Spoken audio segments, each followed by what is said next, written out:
예, 통일생수 TV를 시청해 주시는 여러분 안녕하십니까? 오늘은 계속해서 탈북민 영성 두 번째 시간. 오늘 주제는 십자가. 십자가. 오늘 주제는 십자가입니다.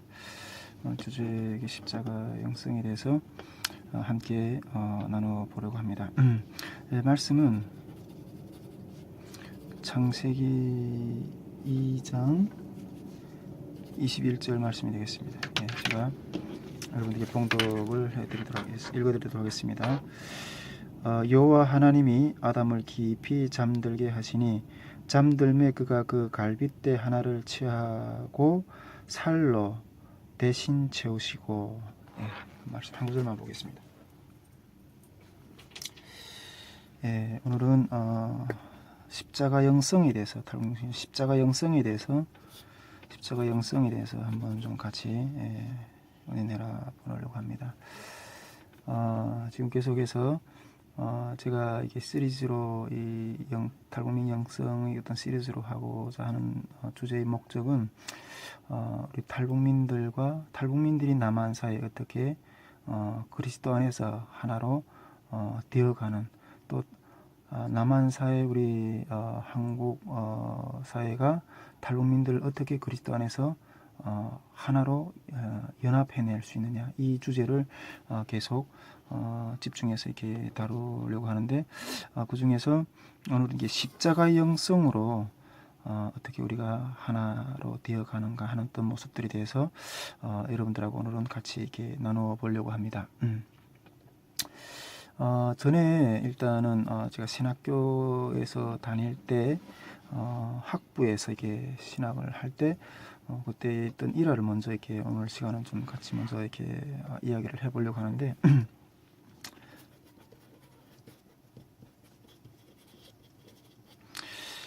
제가 이게 그 학부에 다닐 때, 뭐 전에도 좀 그런 부분이 있었지만은 학부에 다닐 때 이게 제일 재밌게 또 이게 심취되었던 과목이 철학 과목이었습니다. 철학 과목입니다. 그래가지고 제가 이렇게 밥은 못 먹어도 이게 옷은 못 사 입어도 이게 책들을 좀 많이 샀어요. 특히 이게 철학에 관련된 책들을 좀 많이 샀고요. 지금도 뭐 종종 그때 샀던 책들을 이렇게 붙들고 있고, 또 어렵지만 계속 읽어보려고 하는 어떤 그런 노력들을 좀 많이 하고 있습니다. 왜 제가 이게 철학에 이렇게 심취되어서 이렇게 많은 어떤 그런 고민을 하고 어떤 그런 것들을 했는가 하면요. 제가 태어나서 북한에서 태어났잖아요. 북한에서 태어나서 정말 이렇게 부당한 대우들을 받으며 살면서 보니까 나중에 어떤 부당한 대우들을 받았는가 하는 부분들에 대해서는 계속 이렇게 이 통일생수 TV에 대해서 저희 삶이 나눠지면서 더 많이 알게 될 거라고 생각이 됩니다. 그런 부당한 대우를 받게 되는 이유의 근본적인 원인이 결국 이 남북의 분단으로부터 오는 어떤 그런 게 배경적인 어떤 그런 부분들이 밑에 깔려 있더라고요. 깔려 있더라고요. 그때부터 이렇게 북한에 있을 때 이렇게 많은 어떤 그런 왜 나는 이런 부당한 대우를 받아야 되느냐, 어떤 그런 질문들을 하면서, 또 이게 탈북에서 한국에 오면서 저희 어떤 지적 세계나 또 인식의 세계가 넓어져 가면서 왜 이 지구상에는 공산주의, 자본주의, 이런 두 제도가 이렇게 나누어져서 역사 속에 그 수많은 어떤 피를 흘리고 서로 싸우고 이렇게 하는가, 이런 본질적인 질문들에 대한 어떤 그런 해답을 얻고 싶었었어요. 그래서 이게 철학이라는 과목을 이렇게 특별히 이렇게 심취해서 이렇게 공부를 했었는데, 저희 학부를 거의 졸업을 하고 졸업하는 게 졸업식 어떤 그런 때, 졸업식 때 이렇게 졸업식을 하면서 이렇게 그 학부생들이 졸업생들이 이렇게 모여 앉아서 이렇게 또 그 과의 어떤 교수님들도 초대해서 지난 4년 동안 이렇게 같이 이렇게 배워준 부분들에 더 감사하고 또 서로 교제하는 어떤 그런 시간들이 있었는데, 제가 그 시간에 그때 우리 철학과 교수님이 오셨어요. 이게 우리 제가 학교 다니던 학교나 어떤 그 교수님이 성함은 밝힐 수는 없지만은 우리 제가 다녔던 학교 그 철학을 맡으셨던 교수님은 상당히 이렇게 유명하신 분이세요. 이렇게 기독교 철학에서도 우리 한국 교계 안에서도 그렇고 또 이렇게 학계에서도 그렇고 아주 이렇게 일러주시는 분이에요. 네, 일러주시는 분인데 그분한테 제가 그런 질문을 했어요. 물론 저는 그 교수님한테 어떤 큰 기대를 가지고 이렇게 그런 질문을 했거든요. 교수님은 평생을 이 철학이라는 어떤 인류 사상사와 이데올로기 어떤 그런 부분들을 연구하고 또 이렇게 고민하고 또 이렇게 가르치고 계시는데 교수님 정도라면 우리가 인류가 어떻게 가고 인간의 어떤 문제가 어떤 것이 본질적이고 또 이런 것들을 나름대로 이렇게 정리하신 부분이 있겠다는 어떤 그런 기대감을 가지고 교수님한테 그런 질문을 한 가지 던졌어요. 질문을 던졌는데 질문은 제가 던졌던 질문은 이런 질문이었어요. 교수님, 통일 후에는 이제 남북이 이제 하나님이 이렇게 역사를 통해서 이렇게 통일을 시키실 것이라고 믿는데 통일 후에는 우리에게 어떠한 새로운 이론이 필요할까요? 이렇게 질문했어요. 새로운 이론. 공산주의 이론과 뭐 자본주의 이론이 어떤 대결이잖아요. 통일이라면 이 두 사회가 어떤 그런 또 새로운 어떤 방향성에 대해서 모색해야 되지 않느냐 어떤 그런 나름대로의 어떤 생각이 있었기 때문에 이런 질문을 드렸어요. 통일 후에는 어떤 새로운 방향, 어떤 새로운 이데올로기 이게 필요할까요? 이렇게 질문했거든요. 그런데 그 교수님이 대답은 제가 기대했던 것보다는 이게 상당히 의외적인 대답을 해주셨어요. 교수님이 어떻게 말씀하셨는가 하면 어떠한 새로운 이론보다 어떻게 어울려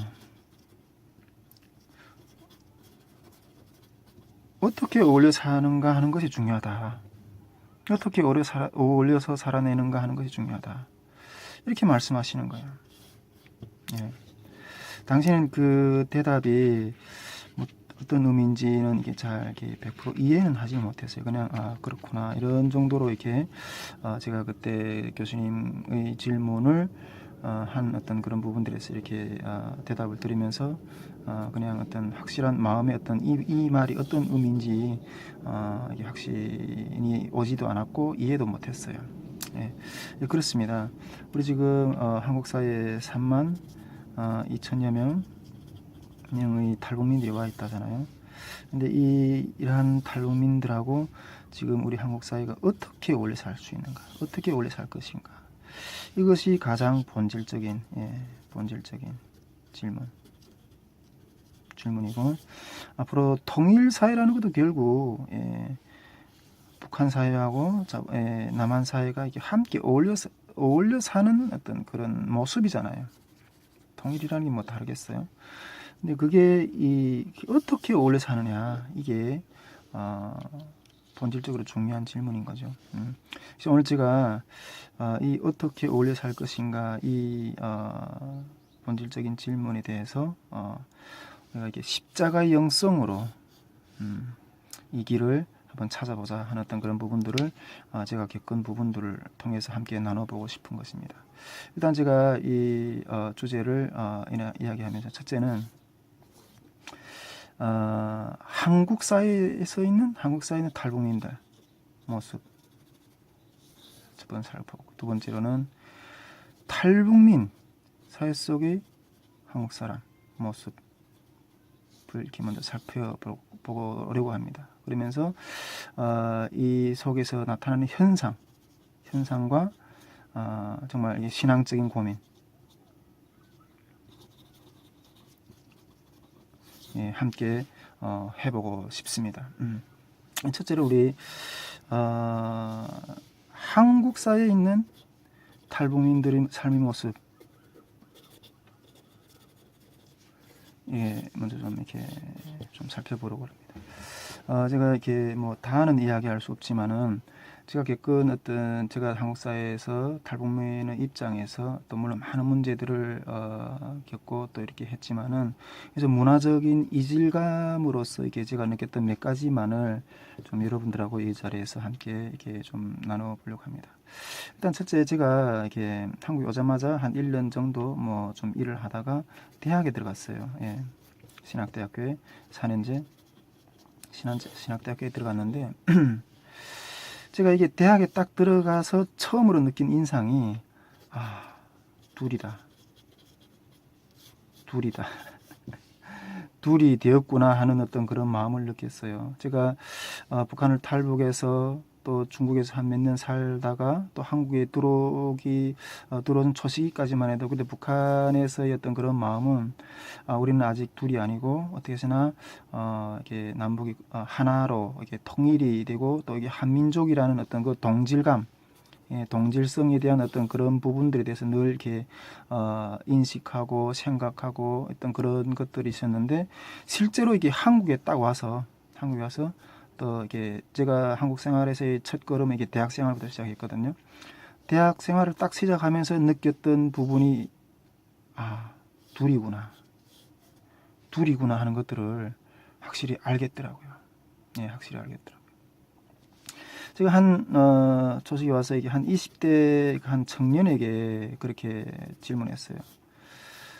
우리 친구에게는 북한 사람을 생각할 때, 북한 사회를 생각할 때 어떤 느낌이 드냐, 이렇게 질문했을 때 그 친구는 그냥 뭐 고민도 없이 그냥 이렇게 툭 내뱉는데 고려인? 예, 고려인? 예, 그렇게 대답하더라고요. 우리 러시아에 우리 일제 시대에 이렇게 러시아에 갔다가 지금 러시아에서 살고 있는 우리 동포들 있잖아요. 그런 고려인들이라고 하죠. 고려인 이렇게 생각하고 있는 거예요. 뭐 이게 중국 조선족이라든가 어떤 이런 이게 즉 이렇게 우리 신세대 청년들에게는 이게 북한 사람이라는 거는 나와 같이 어떤 그런 어떤 뭐 함께 이게 살아가는 어떤 그런 동시대의 같은 지역에서 살아가고 또 함께 이런 이미지로 달아오는 게 아니라 이미 역사에서 우리에서 떨어져 나간 역사 속에서 우리에서 떨어져 나간 어떤 그러한 사람들로 이렇게 보고 있다는 거예요. 물론 이렇게 대한민국 헌법에는 우리 북한을 이렇게 우리는 한 나라로 이렇게 한다고 하지만은 우리 현 시대 사람들, 특히 청년들의 시각 속에는 역사 속에서 떨어져 나간 사람들인 거예요. 북한 탈북민, 뭐 북한 사람, 북한, 예, 그렇게 인식한다는 거죠. 제가 어떤 한 선교사님을 오랫동안 뭐 저와 같이 이렇게 활동하시고 이렇게 하는 그 선교사님을 이렇게 말씀하시는 것도 들었어요. 이게 선교사님이 이게 탈북자 사역을 이렇게 오랫동안 하고 지금도 몸담고 계시는데 그 밑에서 또 제가 이렇게 그 신앙 교육도 받고 이랬는데 그 선교사님은 탈북민들 또 특히 중국에 있는 탈북자들 같이 사역하고 같이 어울리고 같이 살아갈수록 느끼는 게 외국인, 예, 외국인 같다.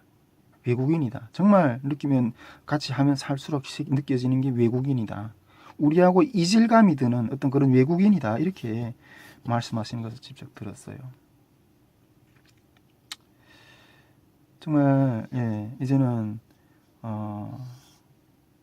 달라져 버린 이 두 체제 속에서 70년 이상 살면서 달라져 버린 어떤 그러한 상태에 놓여 있다는 거예요. 예, 현실 생활에서는. 또 일반적으로 제가 또 이렇게 그 한국 사회 생활하면서 그 달라진 부분들 중에 제일 많이 조금 이렇게 초식에 이렇게 많이 느꼈던 건 이 언어예요. 언어 생활, 언어의 차이, 예, 언어의 차이. 제가 어느 교회에서 이렇게 지낼 때 그 교회에 계시던 부목사님이 목사님이 저보고 하루는 이런 말을 갑자기 하시는 거예요. 전도사님, 그 말씨를 고치라고. 말씨를 고치시라는 거예요. 자기도 이렇게 지방에서 살다가 올라왔는데, 서울에 올라왔는데, 이렇게 목회를 하려면 성도들한테 이렇게 말씨가 이렇게 표준어로서 이렇게 해야지만이 그 어떤 목회한다든가 이런 데 상당하게 영향력이 있다는 거예요. 이 말씨를 고치라는 거예요. 말씨를.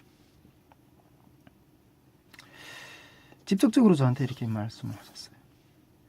한 번은 또 어떤 권사님 한 분에서 이런 똑같은 말을 들었는데, 이 권사님은 이렇게 저를 이렇게, 그리고 저희 가정을 아주 이렇게 너무 따뜻하게 사랑해 주시고, 이 떡볶이를 하시는 권사님이에요. 떡볶이. 예, 떡볶이를 하는 권사님이신데, 매번 그런 이렇게 떡볶이도 이렇게 사주시고 이렇게 하시면서 이렇게 따뜻하게 오랜 기간 같이 이렇게 교제하면서 그랬던 권사님인데, 이 권사님은 어느 날 갑자기 저한테 이렇게 말씀하시는 거예요. 전도사님, 말씨를 고치세요. 말씨를 고치세요.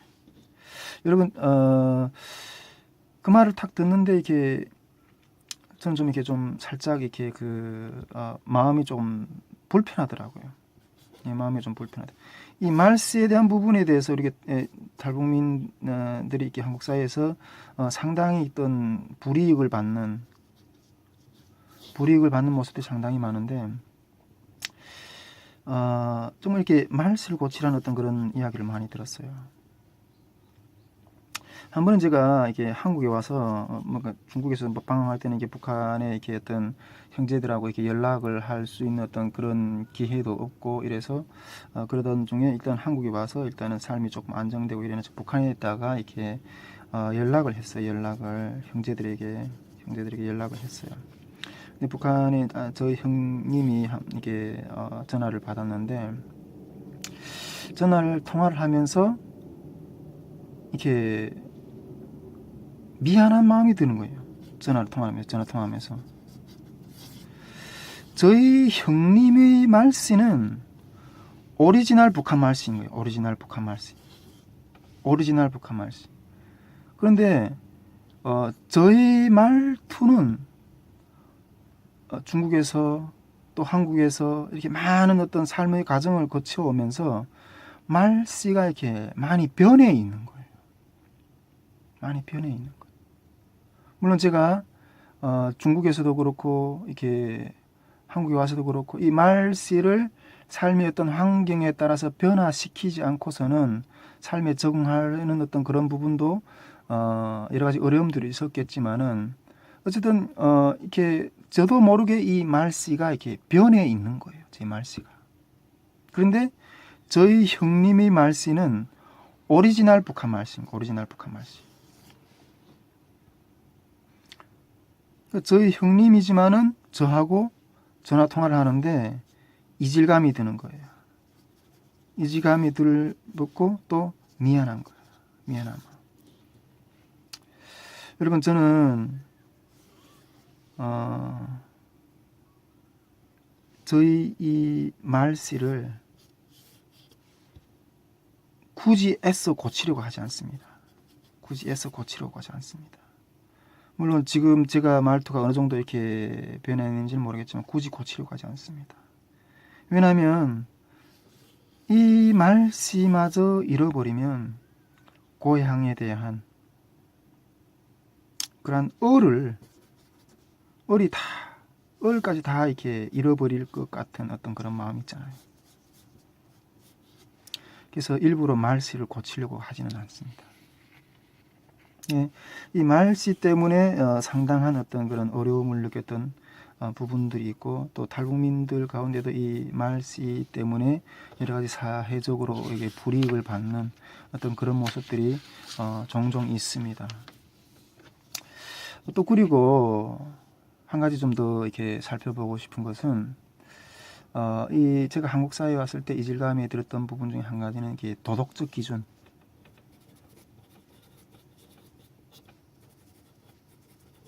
예. 이 도덕적인 기준들 때문에 이게 한국 사회가 요구하는 어떤 도덕적인 기준들 때문에 이게 상당히 어려움을 겪었던 부분들이 있습니다.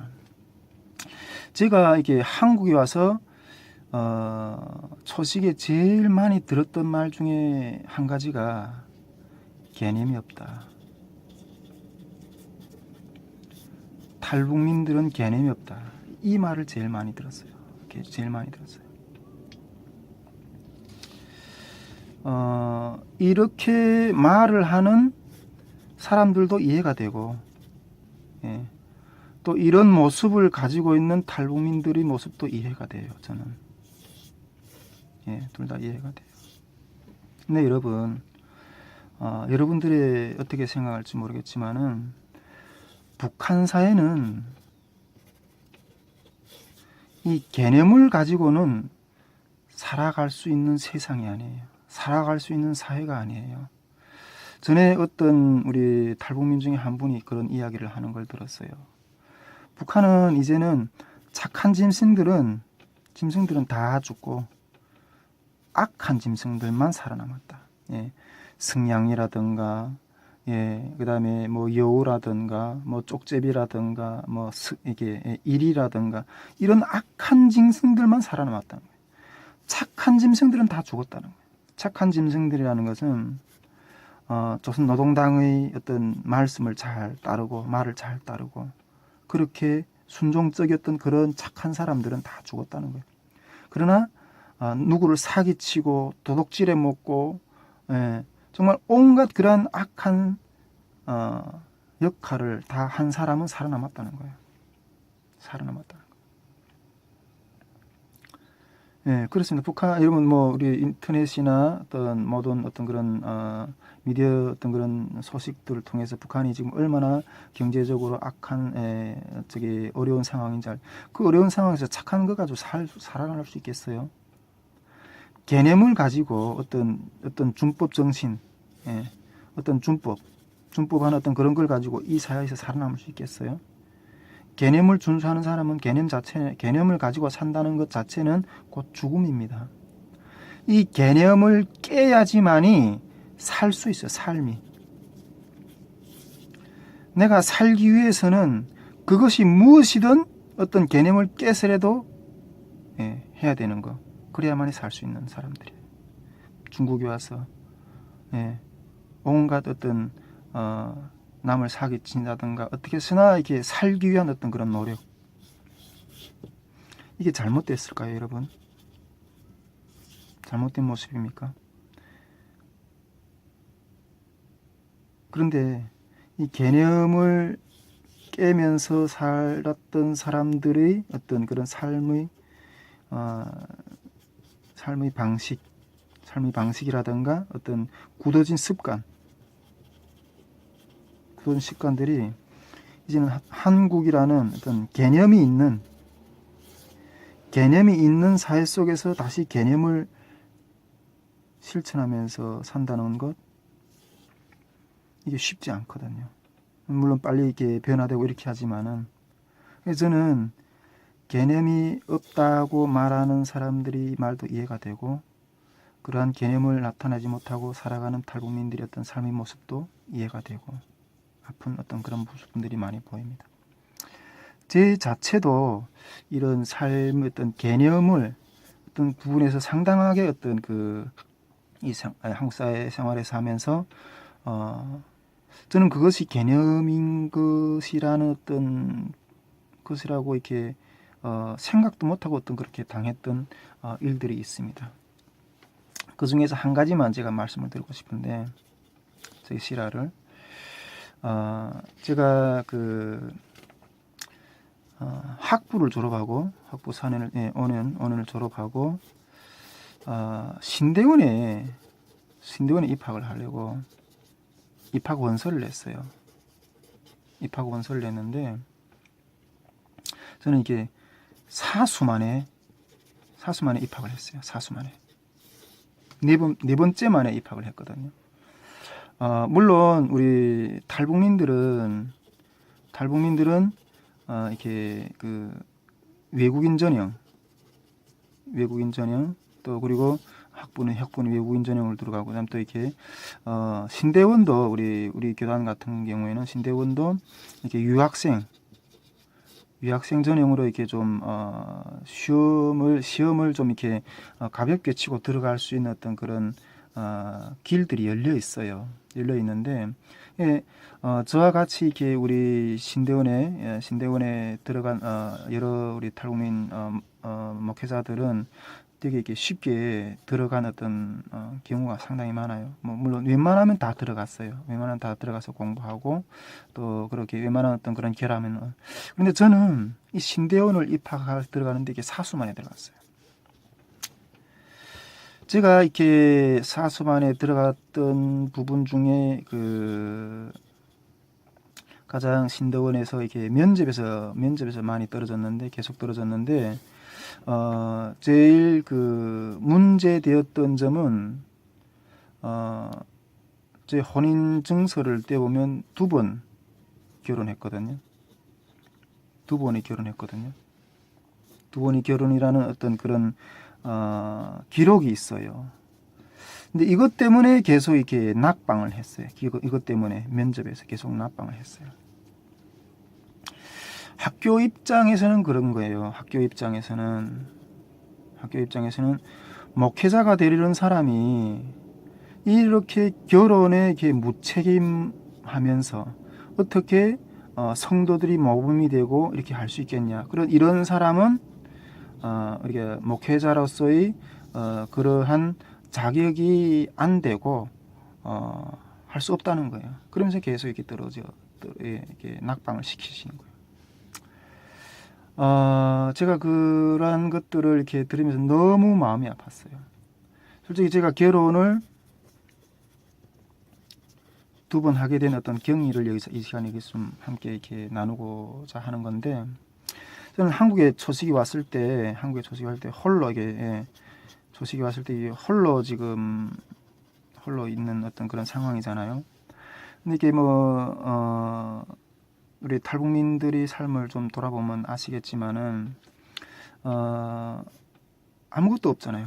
아무것도.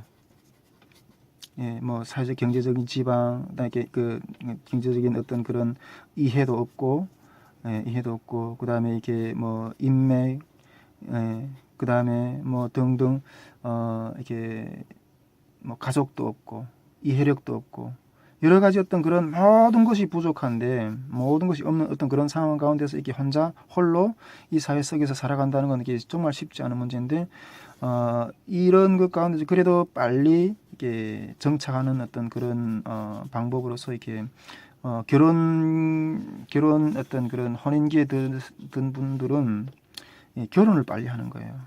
결혼을 빨리 하는. 혼자서는 이렇게 결혼을 빨리 한다는 건 이렇게 결혼을 하면 이렇게 혼자서 선택하면 계속 이렇게 뭔가 실수하는 일도 어떤 이렇게 하면서 실수도 하고, 물론 어떤 그런 시행착오도 많이 겪지만은, 그래도 결혼을 하면 자기 홀로가 아니라 가족이 있기 때문에 뭔가 일을 하나 결정을 해도 아주 신중하게 결정하고, 또 이렇게 리스크가 이렇게 낮은 어떤 그런 것들을 선택하고, 이런 부분들이 상당히 이렇게 심중한 책임이 있기 때문에 결혼을 하는 것이 이렇게 빨리 정착하는 어떤 그런 걸음이라는 생각을 가지고, 일단은 제가 한국에 처음 왔을 때 일단은 결혼 어떤 정년기에 들었기 때문에 결혼을 하려고 했어요. 그런데 제가 한국 사회에 뭐 아는 사람도 없고 또 이렇게 하는 어떤 그런 부분들이 없으니까 중국에 제가 오랫동안 살았잖아요. 중국에서 알고 지냈던 분들을 통해서 어떤 자매를 하나 이렇게 소개를 받았어요. 어떤 자매를 하나 소개받았는데, 제가 이 자매를 직접 아는 건 아니고, 직접 아는 건 아니고, 이 자매와 이렇게 결혼을 해서 저는 제 개인적인 생각은 빨리 그 한국 사회에 정착하고 어떤 그런 것들을 하려고 이렇게 결혼을 이렇게 아는 분을 통해서 이렇게 추천을 받았고, 이 자매를 만나러 중국에 갔었어요. 중국에 갔고, 그래서 보니까 뭐 나름대로 이렇게 저희 앞으로 장래에 제가 하고 싶은 어떤 그런 진로라든가 제가 하는 일이라든가 이런 부분들에 대해서 자매에게 소개를 했고, 저는 이게 목회자의 길을 가야 되고 어떤 여러 가지 어떤 이야기를 했어요. 그때 이 자매는 뭐 충분하게 동의했고, 어떤 여러 가지 어떤 괜찮다는 생각이 들어서 저는 이게 한국에 다시 와서 와서 이 결혼 수속을 했어요. 결혼 수속을 하던 중에 일단 이 자매, 중국에 있는 이 자매의 이 호적을 떼다가 이제 한국에 있는 저희 호적에다 올리고 그 결혼 수속을 하려면 이게 여기서 이게 그 결혼 등기를 한 다음에 중국에 이 등기를 해야만이 이 자매를 초청을 할 수 있어요. 그래가지고 이렇게 한국에 와서 어떤 그런 절차를 이렇게 국제 결혼이라는 것은 어떤 이런 식으로 이루어지거든요. 그러던 중에 결혼 수속을 계속 이렇게 진행을 하던 중에 어쨌든 저는 이 자매를 어떤 분을 지인을 통해서 이렇게 소개받았기 때문에 구체적으로 아는 사람은 아니잖아요.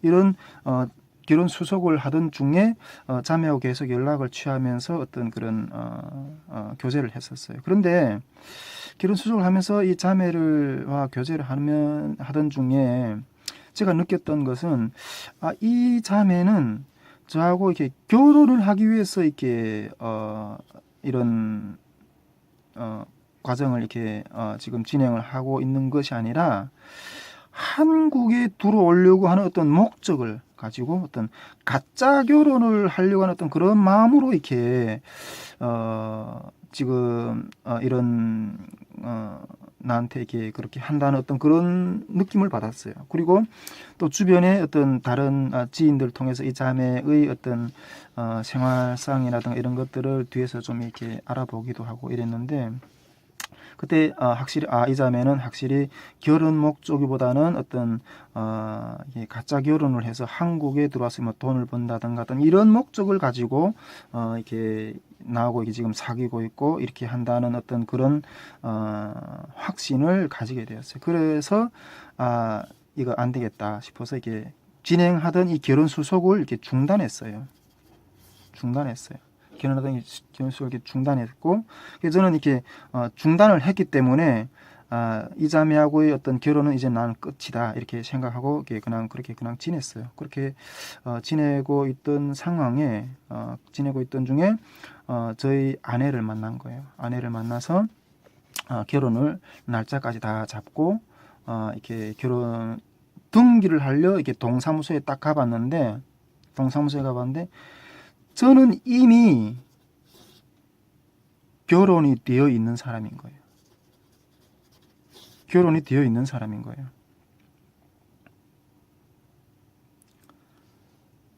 그러니까 한국에 와서 제가 이렇게 한국의 어떤 물정이나 이런 것들을 모르다 보니까 혼자서 알게 다 진행하다 보니까 이 사람이 이미 내 결혼의 호적에 올라와 있고, 물론 이 사람이 그 호적 올라서 중단해서 이 사람 한국에 들어오지는 않았지만, 이 사람 한국에 들어오지 않았지만은 법적으로는 문서상으로는 이미 내 결혼으로 이렇게